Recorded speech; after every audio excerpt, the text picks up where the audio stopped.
His 23-year-old friend died of her injuries. He says she was beaten, gang-raped and thrown naked from a moving bus. He cannot be identified for legal reasons, but he described the attack in an interview broadcast on India's Zee TV.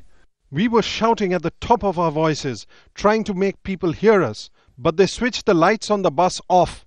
We tried to resist them, some 5 or 6 of them. Even my friend kept shouting for help and fought them, trying to save me.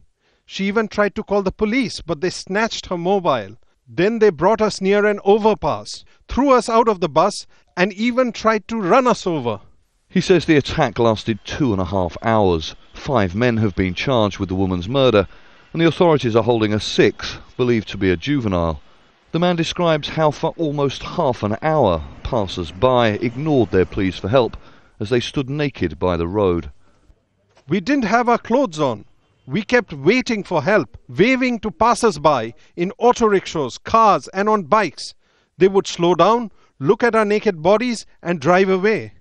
No one, absolutely no one came up to us. It was a good 25 minutes before someone stopped. A couple of police vehicles arrived at the scene, but they wasted time debating about which police station's jurisdiction the case fell. The case has brought anger and protests across India. In response, the government has set up a fast-track court to deal with assaults against women. This description of the attack will no doubt put additional pressure on the authorities to ensure justice for female victims of violent crimes.